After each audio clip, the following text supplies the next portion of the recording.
जय हिंद, नमस्कार, जोहार साथियों। मैं बादल स्वागत करता हूं आपका अपने YouTube चैनल पे। आज हम लोग बात करेंगे जेएसएससी सीजीएल की परीक्षा में आने वाले आपके पेपर 1 को लेकर।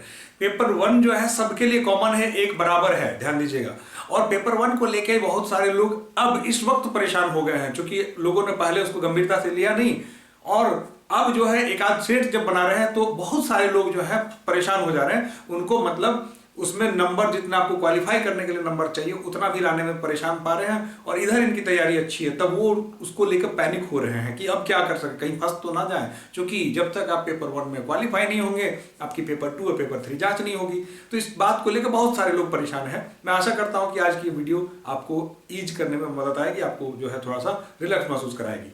देखिए, पेपर 2 का सिलेबस आप जानते ही हैं। हिंदी से 60 क्वेश्चन, इंग्लिश से 60, टोटल 120 क्वेश्चन होंगे आपके, ठीक है। और आप ध्यान दीजिएगा कि आपको इसमें 30% जो है आपको स्कोर करना है, 30% आपको स्कोर करना है, और 30% बराबर होता है 36 क्वेश्चंस। ध्यान दीजिएगा कि अगर 60-60 है, 120 है, 30% आपको लाना है, मतलब 36 क्वेश्चंस आपको सही करने हैं। बस इतना ही करना है पेपर 1 में। लेकिन ध्यान दीजिएगा, इस पर जो 2-3 मुद्दे हैं उस पर ध्यान दीजिएगा कि यह जो पेपर क्वालिफाई है, ध्यान दीजिएगा एक चीज, आज तक भी लोग परेशान फोन करके परेशान किए हुए हैं। मतलब मैं ये समझ नहीं पा रहा हूं कि अब तक इस बात को वो क्लियर नहीं कर पाए हैं कि ये क्या सेपरेटली क्वालिफाई करना होगा।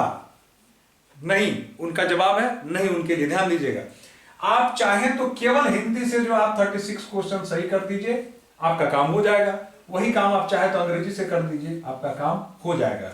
ध्यान दीजिएगा, आप केवल एक से भी कर सकते हैं, दोनों से मिला के कर सकते हैं। ऐसी कोई बाध्यता नहीं है कि केवल आपने क्या किया कि इंग्लिश से कर दिया तो हिंदी वाले नाराज हो जाएंगे, ऐसा कुछ नहीं है। दूसरी बात कि ये जो 36 है, तो केवल आप बॉर्डर लाइन पर क्यों रहे कि 36 सवाल प्रश्न करके हाथ पीछे कर लीजिए। आप इसका टारगेट रखिए 50 सही करने का आप टारगेट रखिए। 50 प्रश्न सही करने का कम से कम टारगेट लेके चलना है, 50 करके आना है आपको। 50 करेंगे तो आप सेफ जेब में महसूस करेंगे। हो सकता है परीक्षा में ऐसा होता ही है कि आप जब 100 सवाल को हल करने जाते हैं तो 10 सवाल ऐसे निकलते हैं जहां पे आपको लगता है कि ये सही है, लेकिन वो वाकई में सही नहीं होता है। तो वैसे में आप बॉर्डर लाइन से बाहर आने के लिए इसमें 50 जो है सही करने का प्रयत्न करके आप सेट को लेके जाए। अब आपको मालूम है कि इसको बांटा कैसे गया है, इस सिलेबस को बांटा कैसे गया, ये भी आपको मालूम है, ठीक है। जैसे ये 30 है, 60 है, तो इसमें 30 जो है ग्रामर सेक्शन से है, और 30 जो है आपके पैसेज है जिसको गद्यांश कहते हैं। सिमिलरली यहां भी ग्रामर है और यहां भी पैसेज सेक्शन है, ठीक है। अपठित गद्यांश जिसको बोलते हैं वो चीजें होंगी। 30 ये 30 नंबर वहां से होंगे, 30 क्वेश्चंस वहां से होंगे आपको। अब इन 30 क्वेश्चंस को जो है आपको कैसे भी सॉल्व करना है, वो बैलेंस आपको बनाना है कि आप ग्रामर से बना पा रहे हैं या पैसेज पढ़ के बना पा रहे हैं। वैसे तो सबसे आसान होता है कि पैसेज को पढ़ो, क्योंकि उसी में से पूछा जाता है। तो आप मन को स्थिर रखें, समय आपके पास 2 घंटा होगा, पर्याप्त समय है इस पेपर को बनाने के लिए। 1 घंटा पर सफिशियंट है, लेकिन आपके पास समय होगा तो बार बार भी पढ़ के आप उसको बना सकते हैं, टाइम का बैलेंस करते हुए। तो आप आराम से जो है 30 करके है ग्रामर में, 30 जो है आपका गद्य सेक्शन से है, इस प्रकार से इसमें होगा। तो आप इसको आराम से इजी गोइंग कर सकते हैं, इसमें बहुत ज्यादा एफर्ट लगाने की जरूरत नहीं है। लेकिन ध्यान रहे कि केवल 36 टारगेट ना रखें, कम से कम आप 50 नंबर का टारगेट रखें। अब इस पर काम कैसे करें, जो देखिए पैसेज सेक्शन है, मैंने आपसे कहा कि पैसेज सेक्शन एक ऐसा सेक्शन है जिसको आप जो है दिया हुआ उसी के नीचे उसका आंसर है। तो इसका मतलब है हिंदी तो आप आराम से पढ़ लेते हैं, तो हिंदी अगर आप पढ़ लेते हैं तो हिंदी पढ़े, उसी से जो नीचे दिए हुए आपके प्रश्न हैं उसको आपको सॉल्व करना है, तो उसको आप कर लेंगे। और मैं ये मान के चलता हूं कि कितना भी अगर आपका हिंदी का जो ग्रामर है वो कमजोर होगा तो आप 30 में से तो 10 नंबर लेके आएंगे, 10 सही कर ही देंगे, उसमें कोई डाउट नहीं है। Similarly in the case of English, 4-5 आपके कमजोर है तो 4-5 अच्छे हैं तो फिर 30 में तो 30 बनाया जा सकता है। इसका लेवल उस तरह कोई हाई फाई नहीं होता है। लेकिन चूंकि मैंने अभी देख रहा हूं, मैं जो ओपन टेस्ट करवाता हूं हमारे कोचिंग में, जो बोकारो भर से जो बच्चे आते हैं ओपन पेपर 1, पेपर 2, पेपर 3 का टेस्ट देने के लिए, तो उस टेस्ट में इस सप्ताह भी होने वाली है, जिसकी अनाउंसमेंट होगी आपको इसी चैनल पर। आप चैनल को सब्सक्राइब कर लें यहाँ। तो पेपर 1 की जो टेस्ट होती है, उस टेस्ट में जो सम्मिलित होते हैं बच्चे, पेपर 1 में अच्छों की हालत खराब हो गई है। इसलिए आपको करना यह है कि अभी तक एग्जामिनेशन में जो दिन बचे हुए 3-4 सेट आपको बना लेना है। 3-4 सेट आप बना लेंगे तो आपको सबसे बड़ी सहूलियत हो जाएगी कि आप नॉलेज की वजह से फेल नहीं हो रहे हैं पेपर 2 में। ध्यान दीजिएगा, मेरा जो ऑब्जर्वेशन है, नॉलेज की वजह से आप फेल नहीं हो रहे हैं पेपर 1 में। पेपर 1 में केवल और केवल आप अभ्यास की वजह से फेल हो रहे हैं। मतलब पेपर 1 का सेट लगाने का आपके पास अभ्यास नहीं है और आपके पास वो बैलेंस नहीं बना पा रहे कि कैसे सही किया जाए। ध्यान दीजिएगा, तो अभी आपके पास वक्त है, 3-4-5 सेट आप देखिए, उसको बनाइए।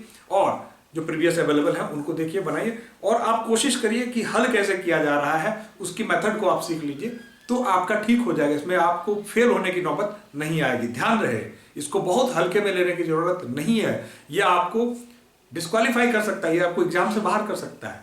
इसलिए पेपर 1 को सीरियसली लेने की जरूरत है, और इतना भी सीरियस लेने की जरूरत नहीं है कि इसकी सीरियसनेस आपके पेपर 2 और पेपर 3 पर भारी पड़ जाए।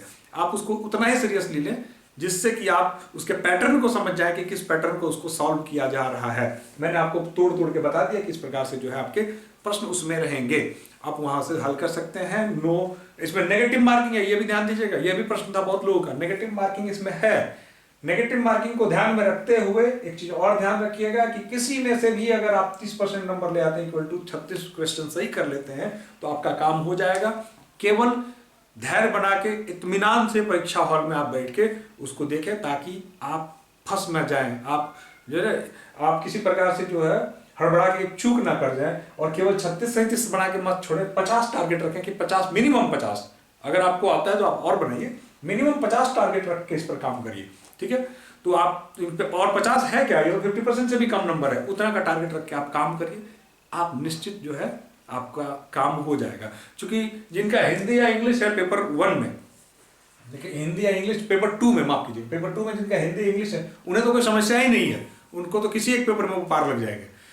लेकिन जो लोग हिंदी इंग्लिश पेपर 2 में नहीं रखे हैं, मतलब हिंदी और अंग्रेजी की पढ़ाई अलग से नहीं करी है, उनके लिए जान बचाने के लिए उसमें जो है ये केवल नॉलेज टेस्ट है कि आप ठीक से हिंदी अंग्रेजी पढ़ लिख लेते हैं कि नहीं लेते हैं। तो जो गद्य भाग है, जो आपका पैसेज वगैरह जो है, इन सबको देख के आप आराम से बना सकते हैं, जिसमें आप अपने टारगेट को अचीव कर सकते हैं। 30 दूनी 60 नंबर आपके पैसेज से हैं, ध्यान दीजिएगा। और पैसेज में कोई भी व्यक्ति दिमाग ठीक से लगाए तो 60 में 50 नंबर तो ले ही आएगा, ठीक है। इसलिए आपको परेशान होने की जरूरत नहीं है, पैनिक होने की जरूरत नहीं है। बस एग्जाम हॉल में जाने से पहले 3-4 सेट आप बना लें, ताकि आप बैलेंस बना सके कि कैसे इसको सॉल्व किया जा रहा है, कैसे इसको किया जाता है, कैसे इसमें से नंबर चुराए जा सकते हैं। बस इतना ही आपको करना है, और कुछ नहीं करना है, ठीक है। और पेपर 1 के रेगुलर सेट नहीं बनाने हैं, ध्यान दीजिएगा।